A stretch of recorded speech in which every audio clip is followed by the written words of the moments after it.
Hello everyone and welcome to Strategy Guide Reviews. My name is Blake Grunman and I'm here actually for the first time doing a video review for you guys. This is my video review for Far Cry Primal. Now, first of all, you guys may realize Carrie did a first look at this about well over a month ago at this point, and I unfortunately just now got around to doing the review, so apologies on the lateness, but hopefully this should, I'm hoping, at least make up for your wait. So I just kind of wanted to lead off with mentioning, I mean, this is a really damn nice looking book. It's a really well put together hardcover. It's got a nice finish to the front of it. And, I think it would look pretty good on a shelf. But obviously we're more concerned about the contents inside. So let's crack the cover and see what's sitting there. Most likely, what you're going to find if you're breaking that out first and foremost is you're going to get a digital code for the downloadable game. I'm only going to put that away so that somebody doesn't redeem it on me. I just now realized I haven't redeemed that yet, so I should probably get on that. Anyway, the book starts off by leading off with just kind of some background information. And this is one thing that the book does really, really well, is these kind of call-outs early on. And you can see here it's got this 2-page spanning image here, and they've done a really good job, at least in some cases, of trying to format this in a way that it's very artistically driven. The call-outs, at least. The strategy guide stuff, maybe not quite so much, but they do a great job of just kind of integrating the art into these special feature sections. So I just kind of wanted to mention that right off the bat because it really does a fantastic job of that. Now, obviously, first thing you're going to be led off with, all right, here's your breakdown. Here's how you can survive in the wild, as you can read here. And then you've got your individual sections where it's essentially breaking down, hey, here's all the different things that you need to do. Here's the way that you can move, navigate the environment, things like that. You know, just the standard basic stuff that you're going to see in any review. Now, on top of all of that, the one thing that they do break down and they make a distinction about is whether something is a weapon versus a throwable. Because in Far Cry Primal, you don't really have a whole lot of weaponry. It's not in any age where they have any sort of advanced technology. So in this case, it makes sense that, okay, you can lob things in and that would eventually cause some kind of a reaction. Or you have some very rudimentary weapons like billy clubs, bows and arrows. You can get a double bow.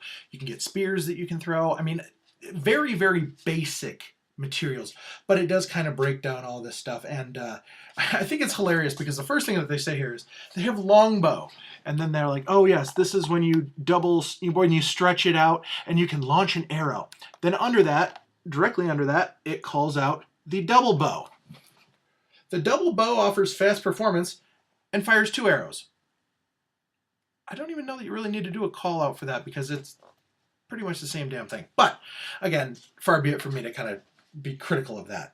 Now, the one thing that they do make a really strong point of early on is emphasizing the need to survive in this game because you are very underpowered. You don't really have a lot of ways to protect yourself. And so in many cases, they found it beneficial to kind of essentially say, all right, here's the different ways that you can survive different creatures.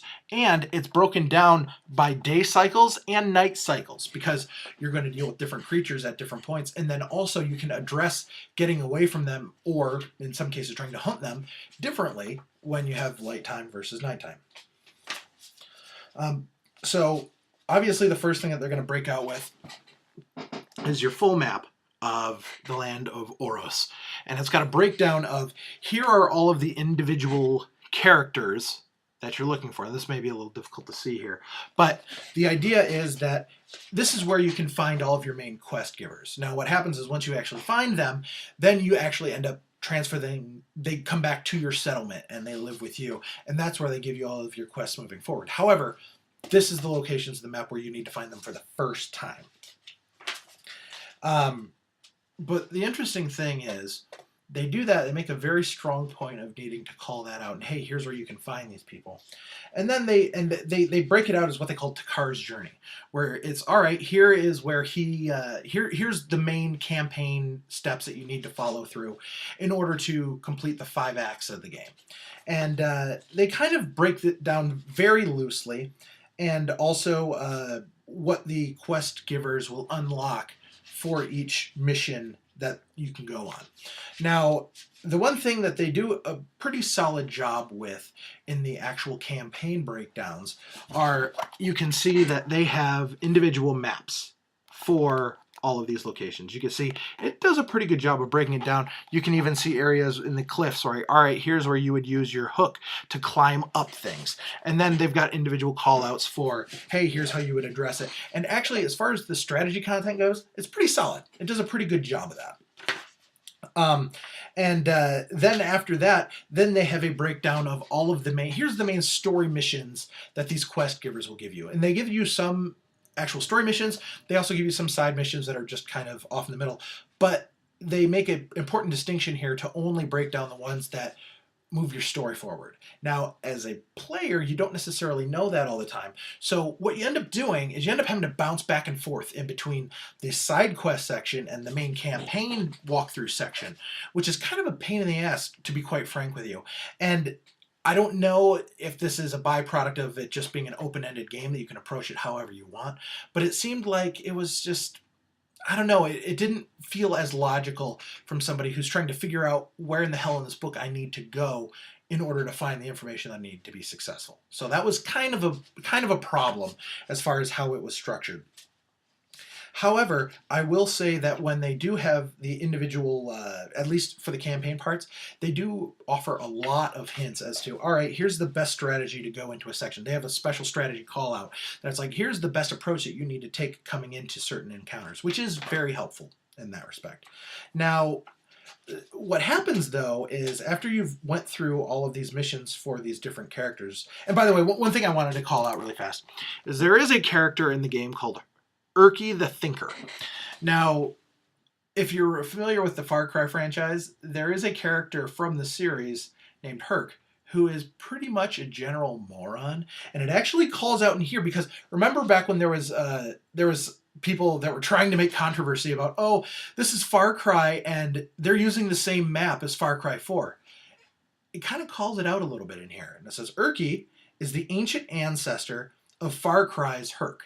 So it actually draws a direct parallel to characters that appear in actually Far Cry 4. So maybe we actually had a little bit of a hint about that beforehand and we didn't even realize it. But again, that was just more an amusing thing that I found after the fact. Now, moving on. Now they do have the secondary quests where they kind of break down, oh, hey, here's where you need to go in order to find things. Except that's the problem. They don't actually tell you where you need to go in order to take on these secondary quests. They don't show you where on the map. They don't give you any sort of breakdown. The closest that you have is you have some individual, like a lead-in shot, which, how am I supposed to find context as to where this is based off of a picture of somebody who shot and some water? It's kind of difficult to try to figure out what kind of context I'm supposed to be looking for. And also, where on the bloody hell on the map am I looking to find these things? Or if you're trying to just approach the game and, you know, just kind of shotgun way, how am I supposed to find this specific encounter in the book? I don't know. And in that respect, again, it's not... I realize that these non-linear games, they do run into potential scenarios where, in this case, maybe there's not really any right or wrong way to do it, but I feel like they needed some more hand-holding to kind of say, here's where you need to be looking in the book in order to find these missions. Because, or at least give us a table of contents that's going to break down everything. And again, I don't know that there's any right way to do it or any wrong way to do it. I just found it very unwieldy for me to try to locate these things in the book itself. Now, along those same lines, for some of these side missions, you will see that they do provide you with a map. That is very helpful. Kind of. Because this is a very small subsection of the bigger map.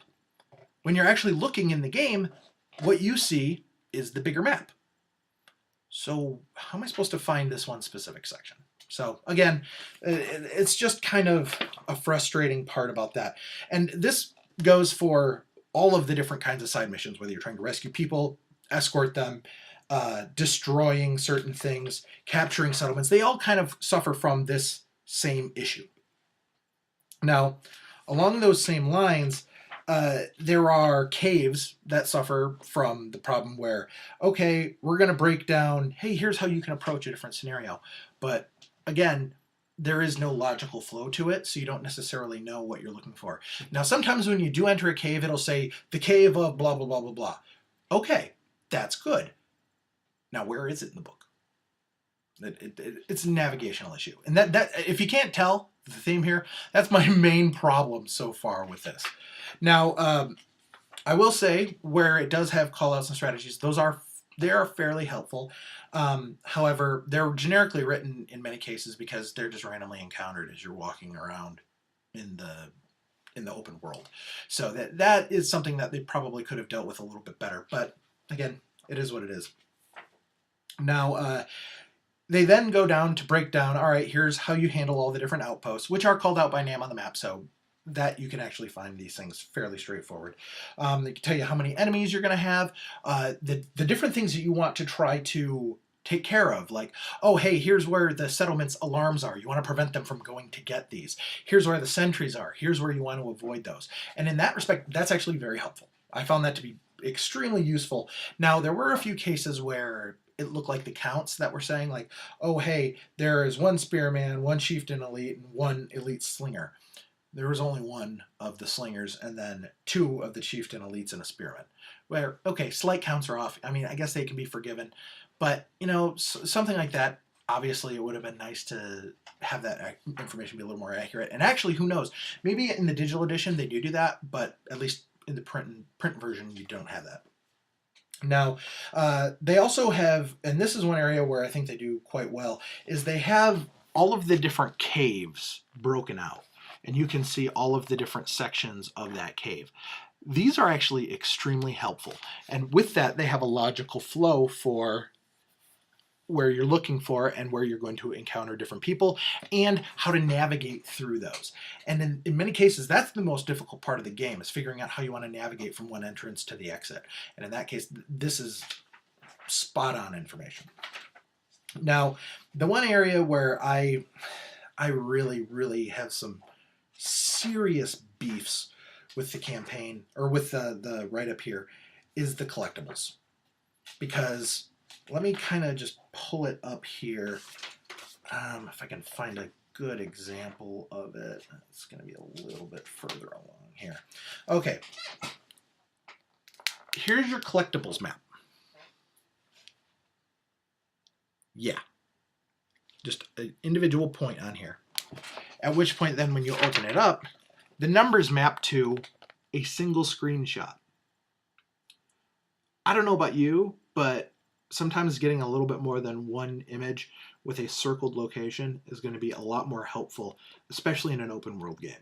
It makes these things damn near impossible to find in many respects. Now, I will say, when I was able to actually locate on the map where these items were, they were always there. I think there were two of them that I was not able to find, but it took a lot more time than I felt like I needed to, where if I had maybe 2 or 3 images associated with that to provide more, I don't know, context on the map itself, that would have been a little bit easier. But obviously, in this case, you know, they're just trying to fill it in as little space as they can.